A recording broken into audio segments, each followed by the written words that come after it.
तेरो नाम। हे राम हे राम हे राम हे राम।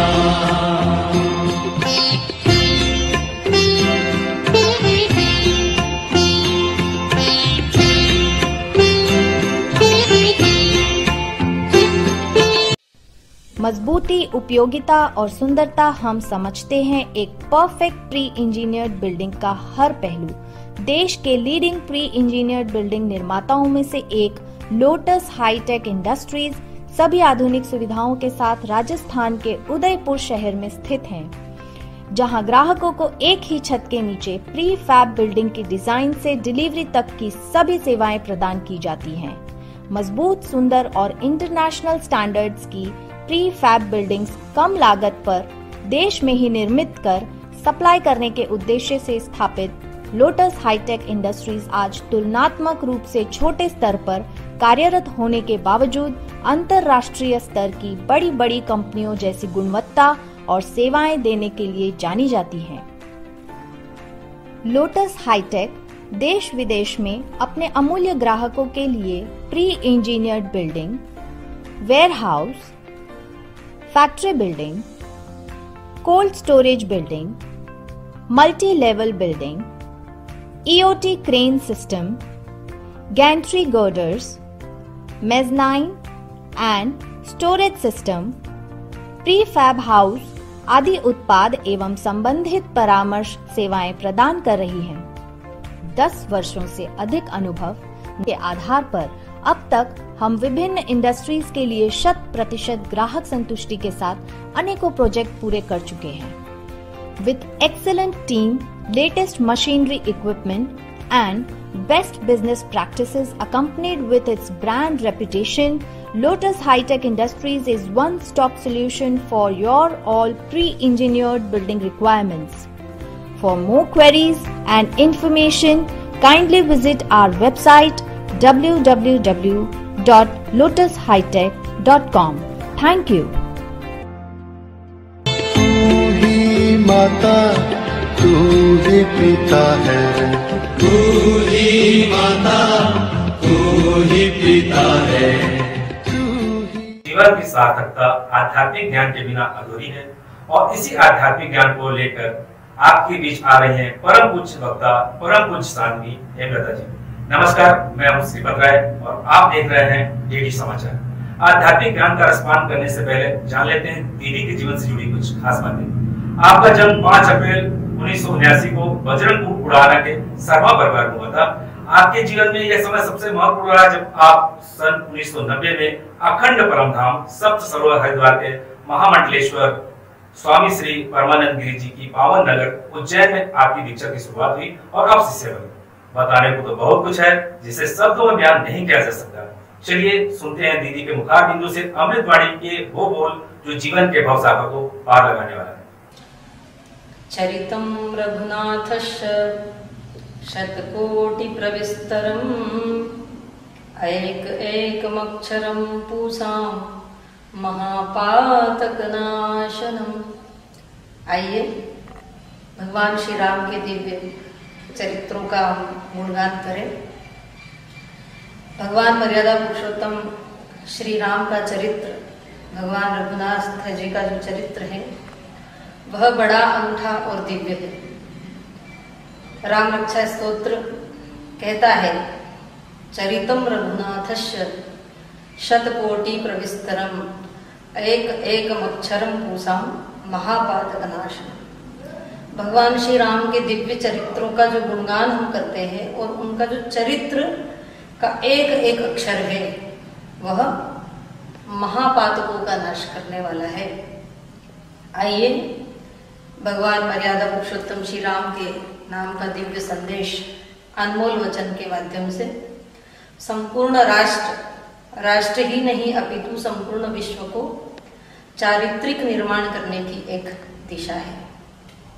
हम प्रारंभ करते हैं रामचरितमानस की पावन कथा का, जो अपने आप में ही एक अनूठा ग्रंथ है रामचरितमानस और नैतिकता का सागर है। वैसे तो बहुत सारे ग्रंथ लिखे हुए हैं, सब ने अलग अलग अपनी अपनी मति बुद्धि के अनुसार लिखे हैं, लेकिन रामचरितमानस जो है वह एक अनूठा और दिव्य ग्रंथ है, अविस्मरणीय है। और गोस्वामी तुलसीदास जी महाराज ने रामचरितमानस जब लिखा तो पता नहीं उनके अंदर ईश्वरीय शक्ति ऐसी प्रवाहित हुई, जो तुलसीदास जी महाराज बहुत ज्यादा उस समय पढ़े लिखे भी नहीं होंगे मेरे हिसाब से, बहुत सारी डिग्रियां भी उनके पास नहीं होगी, लेकिन मैंने रामचरितमानस की कथाओं में जब कथाएं मैं कहती हूँ और जब जब मैं अध्ययन करती हूँ, स्वाध्याय करती हूँ, तो मैंने पढ़ा कि रामचरितमानस के अंदर 72 प्रकार की भाषाओं का समन्वय है। उनको हम बोली भी कह सकते हैं, भाषा भी कह सकते हैं। कुछ भाषाएं, कुछ बोलियां हैं जो क्षेत्रीय होती है। अब तुलसीदास जी महाराज इतनी बोलियों को, इतनी भाषाओं को कहां से सीख लिए? इंग्लिश भी है उसमें, फारसी भी है उसमें, उर्दू भी है। तो ये एक ईश्वरीय शक्ति के कारण ही संभव हो सका। आइए भगवान श्री राम जन जन की भावना का केंद्र क्यों बने, इस पर हम थोड़ा विचार करते हैं। अगर आप भी चाहते हैं कि हम भी संसार में आकर एक अद्भुत आदर्श का केंद्र बन करके सदियों तक सनातन धर्म के संवाहक बनकर लोगों के दिलों पर हम राज करें, शासन करें, तो उसके लिए आपको पहली सीढ़ी चढ़नी पड़ेगी जो बड़ी कसौटी की है। और वो सीढ़ी क्या है? जो वर्तमान में व्यक्ति नहीं कर पा रहा है, सब कुछ कर लेता है, लेकिन वो जो पहली सीढ़ी है जो हमको रामचरितमानस बताती है, उस सीढ़ी पर हम नहीं पहुंच पा रहे हैं। हम सनातनियों का धीरे धीरे धीरे धीरे करके पतन जो होने लगा है, उसका एक ही कारण है, हम उस कसौटी पर खरे नहीं उतर पा रहे हैं। और वो कसौटी कौन सी है? वो सबके लिए बहुत कठिन है आज के इस वर्तमान युग में। वो कसौटी है चरित्र निर्माण, और वो ही नहीं कर पा रहे हैं। चरित्र निर्माण जब तक हम नहीं करेंगे तब तक हमारा कोई भी अस्तित्व नहीं होगा। भगवान श्री राम संपूर्ण विश्व में जन जन की आस्था के केंद्र बने, उसके पीछे एक ही कारण था कि सबसे पहले जो सीढ़ी है वह भगवान श्री राम ने मर्यादा की सीढ़ी और चरित्र निर्माण की सीढ़ी पर भगवान श्री राम ने कदम रखा और आगे बढ़े। ये आप समझ लीजिए कि पहली कक्षा का अ अनार जब हम लिखना सीखते हैं, वो पहली सीढ़ी है जब हम अनार का लिखना सीखते हैं। तो हम वहां तक कैसे पहुंचेंगे जब हम पहली सीढ़ी पर नहीं पहुंच पा रहे हैं? तो हमें चरित्र निर्माण की आवश्यकता है। भगवान श्री राम की कथा हमको कहती है कि हमको चरित्र निर्माण करना चाहिए, जहां से आदर्शों का जन्म होता है। चरित्र से आदर्शों का जन्म होता है। आदर्शवान व्यक्ति ही संसार में कुछ कर पाता है, अस्तित्व बना पाता है। आइए, भगवान श्री राम भी हमारे जैसे, आपके हम जैसे ही थे। मनुष्य योनि में भगवान श्री राम आए, मनुष्य बन करके आए। साधारण भगवान श्री राम कोई ऐसी शक्ति लेकर नहीं आए थे, मनुष्य बनकर ही आए थे। शक्ति भी मनुष्य की थी उनके अंदर, लेकिन उनका एक आत्मविश्वास, उनका चरित्र निर्माण, उनके अंदर का जो ओज, उनके अंदर का जो ज्ञान, जो भावना, वो भगवान श्री राम को श्री राम, मर्यादा पुरुषोत्तम, राजा राम बनाती है। तो आज वर्तमान समय में हमें रामायण की कितनी आवश्यकता है। रामचरितमानस एक मैं संदेश आपको दे रही हूं इस अनमोल वचन से। रामचरितमानस किसको सुनना चाहिए, किसको पढ़ना चाहिए? तो रामचरितमानस बच्चा पढ़े, युवा पढ़े, वानप्रस्थी पढ़े, वृद्ध पढ़े, सन्यासी पढ़े, छोटे बच्चे पढ़े, कन्याएं पढ़े, युवा बहनें पढ़े और घर की गृहिणी पढ़े। और वृद्ध माँ भी पढ़े। वो इसलिए कि सबसे कहीं ना कहीं हमारे संबंध जुड़े हैं। बच्चा है तो बच्चे से संबंध हमारा जुड़ा हुआ है, युवा है तो युवा से संबंध जुड़ा हुआ है, एक दूसरे के पूरक है और ये अवस्थाएं भी एक दूसरे की पूरक है। और अवस्था हम सबकी, बाल्यावस्था आती है, युवा अवस्था आती है, वानप्रस्थ आती है, संन्यास की अवस्था भी हमारी आती है, जिसको हम अंतिम अवस्था, उत्तर अवस्था भी कह सकते हैं। तो रामचरितमानस सबको पढ़ने की आवश्यकता है। आज वर्तमान पुकार कर रहा है कि राम के आदर्श कहाँ चले गए। उन राम के आदर्शों को हमें जीवन में अपनाना पड़ेगा। रामचरितमानस इसलिए बच्चों को पढ़ना चाहिए क्योंकि जो बच्चा है वो हमारे देश का भविष्य है। रामचरितमानस युवा को इसलिए पढ़ना चाहिए क्योंकि आज का वर्तमान है।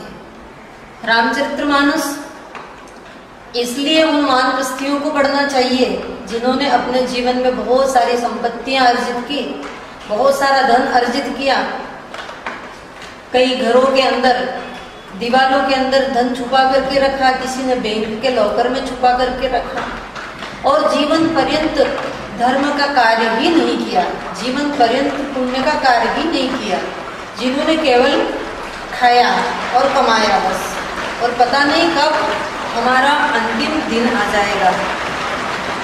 तो ये जो हमारी वानप्रस्थ अवस्था है, ये होती है जब आप अपने माता पिता के ऋण से ऋण हो जाते हैं, जब आपके माता पिता संसार में नहीं रहते हैं और आपके बच्चों का विवाह हो जाता है इत्यादि सारे कार्यों से निवृत्त हो जाते हैं, तब आपको अपने बच्चों को सारे घर की जिम्मेदारियां सौंप करके जो जीवन में कमाई हुई संपत्ति है उस संपत्ति को अच्छी जगह लगाना, तीर्थों में जाना, तीर्थ निर्माण करना, मंदिरों को बनवाना और लोगों के लिए प्याऊ लगवाना, आश्रमों का निर्माण करवाना, जो गरीब लोग हैं उनकी बेटियों के विवाह करवाना, वृद्धों को भोजन देना इत्यादि संसार में अनेक ऐसे सेवा के कार्य हैं जो आप वानप्रस्थ अवस्था में कर सकते हैं। आप कथाएं करा सकते हैं, आप यज्ञ करा सकते हैं, सामर्थ्यवान है। इसलिए मैं देश के सभी उन लोगों से आप निवेदन करती हूँ, आग्रह करती हूँ कि जीवन में पैसा बहुत कमाए, बहुत कमाए, बहुत कमाए, लेकिन उस पैसे का सदुपयोग होना चाहिए।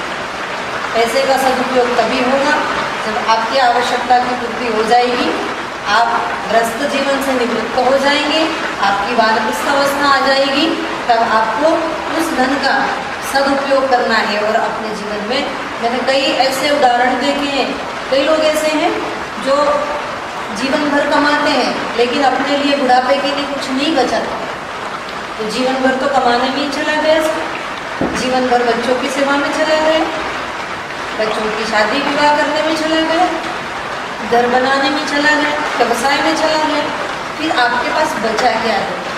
क्योंकि मरना तो सबको है एक दिन, लेकिन मरने वाले सब अपना नाम यहाँ करके नहीं जाते। जितने लोग हैं सभी मरेंगे, हम आप सब मरेंगे, लेकिन अस्तित्व वो ही बना करके जाता है जो जीवन में कुछ स्वाध्याय करता है, सत्संग में जाता है और जीवन में जिसने ज्ञान अर्जित कर रखा है, वो संसार में रहते हुए भी भगवान श्री राम की मर्यादाओं का पालन करता है। तो इसलिए हमें कथाओं को सुनने की आवश्यकता है। और आगे भी मैं आप लोगों से बात करूंगी इस विषय में कि कथा क्यों, किसको सुनना चाहिए। हाँ, देश के युवाओं को भी इसलिए कथा सुननी चाहिए, ये विषय अभी आगे और आएगा। क्यों सुनना चाहिए युवाओं को कथा, बच्चों को क्यों सुनना चाहिए? आइए, रामचरितमानस की हम कथा प्रारंभ करने जा रहे हैं। आज का ये मेरा पहला भाग होगा। तो सबसे पहले रामचरितमानस प्रारंभ हुई, तुलसीदास जी महाराज रामचरितमानस लिखते हैं। रामचरितमानस नाम, इसका नामकरण किया श्री गणेशाय नमः श्री जानकी वल्लभो विजय। सर्वप्रथम आइए मैं रामकथा प्रारंभ करती हूँ। उसके पहले मुझे जो सबसे अच्छी रामायण जी की चौपाई लगती है, रामचरितमानस की, वो चौपाई में आपके सामने थोड़ी सी धुन गुनगुनाती हूँ, आपको भी बहुत अच्छी लगेगी। मंगल भवन अमंगल हारी, द्रवहु सो दशरथ आजिर बिहारी। मंगल भवन अमंगल हारी, द्रवहु सो दशरथ आजिर बिहारी। रामचरितमानस में यह चौपाई 2 बार आई है। तो एक बार भगवान श्री राम की जन्मोत्सव के समय भगवान श्री राम मंगल को करने वाले हैं और अमंगल को हरने वाले हैं, और जहाँ जहाँ भगवान श्री राम की कथा होती है वहाँ से अनिष्ट अमंगल चला जाता है और सर्वत्र मंगल ही मंगल हो जाता है। और एक चौपाई और है मंगल होना वाली, वो भी मैं आपको सुनाती हूँ। मंगल भवन अमंगल हारी, उमा सहित जही जपत पुरारी। मंगल भवन अमंगल हारी, उमा सहित जही जपत पुरारी। उमा सहित जही जपत पुरारी। श्री राम जय राम जय जय राम, श्री राम जय राम जय जय राम, श्री राम जय राम जय जय राम। तो मेरे भाई बहन, रामचरितमानस की ये 2 चौपाइयाँ मुझे बहुत प्रिय है, क्योंकि एक चौपाई इसलिए प्रिय है कि भगवान श्री राम के जन्मोत्सव के समय की है, और एक इसलिए कि जो रामचरितमानस की जननी है वो जननी माँ भगवती जगदम्बा है। और भगवान शिव स्वयं जब कथा सुनाते हैं माँ को तो कहते हैं मंगल भवन अमंगल हारी, उमा सहित जय जपत पुरारी। माँ भगवती के साथ में भगवान शिव कथा सुनाना प्रारंभ करते हैं रामचरितमानस की कथा, इसलिए भी यह कथा और ये चौपाई मुझे बहुत प्रिय है। तो रामचरितमानस में सर्वप्रथम, चाहे रामचरितमानस की कथा हो, श्रीमद् भागवत की कथा हो, या अपने घर में कहीं हम मंगल उत्सव मंगल कार्य करते हैं तो उस समय भी हम मंगलाचरण अवश्य करते हैं। तो आज प्रारंभ है कथा का, इसलिए मंगलाचरण। अब मंगलाचरण इसलिए कि व्यवस्था के लिए भगवान ने बहुत सारे देवी देवता बनाए, जिनको हमने कितनी संख्या दी है, 33 करोड़। शास्त्र कहता है 33 करोड़ देवी देवता, और उन सबकी अलग अलग व्यवस्थाएं हैं। तो हर एक देवता हर एक कार्य का है। जैसे हमारे यहाँ पर शासन चलता है, जैसे देश को चलाने के लिए प्रधानमंत्री, राष्ट्रपति, उपराष्ट्रपति, जो जो रहते हैं, मंत्री संत्री विधायक, ये सब जो रहते हैं, वैसे ही व्यवस्थाएं सबकी अलग अलग, अलग अलग विभाग के अलग अलग मंत्री होते हैं, वैसे ही अलग अलग कार्य के अलग अलग देवता हैं। तो उन देवी देवताओं के लिए कहीं वो विघ्न नहीं कर दे, क्योंकि वो भी राम कथा सुनना चाहते हैं ना, भगवान की कथा, तो कहीं विघ्न नहीं कर दे, इसलिए उनको बनाना आवश्यक है। तो जब हम मंगल कार्य करते हैं तो सर्वप्रथम गणेश जी का आह्वान करते हैं। और हमारे यहाँ तो भैया अवंतिका नगरी उज्जैन के लोग हैं, इसलिए विश्व प्रसिद्ध महाकाल बाबा ज्योतिर्लिंग तो इसलिए महाकाल बाबा के क्षेत्र में रहते हैं और महाकाल की नगरी में ही चिंतामण गणेश जी है। ऐसा बताया जाता है कि भगवान श्री राम के हाथ की स्थापना गणेश जी महाराज की है। तो जब जब भी हम लोग कोई मंगल कार्य करते हैं तो उस मंगल कार्य को करने से पूर्व हम गणेश जी का आह्वान करते हैं। तो यहाँ पर तुलसीदास जी महाराज रामचरितमानस की कथा लिखने के लिए जा रहे हैं और आप हम भी कथा कह सुन रहे हैं, इसलिए गणेश जी महाराज का आह्वान प्रारंभ किया। तो ऐसे सर्वप्रथम बालकांड में उन्होंने 7 श्लोक लिखे। तो पहला श्लोक लिखा, गणेश जी और मां सरस्वती को प्रणाम किया, क्योंकि गणेश जी महाराज बुद्धि के देवता हैं और मां सरस्वती वीणा पाणी, क्योंकि सरस्वती के बिना तो कोई कार्य संभव नहीं है। तो मां सरस्वती आए और आकर के मेरे कंठ में विराजमान हो और हमें आशीर्वाद प्रदान करें। दूसरा श्लोक, भगवान शंकर और मां पार्वती को गुरु के रूप में समझ करके, भगवान शंकर गुरु के समान है, शिव आज भी गुरु है जगत के लिए, शिव सबके लिए गुरु है। तू ही माता तू ही पिता है, तू ही माता तू ही पिता है, तू ही माता तू ही पिता है, तू ही माता तू ही पिता है, तू ही तो है राधा का श्याम,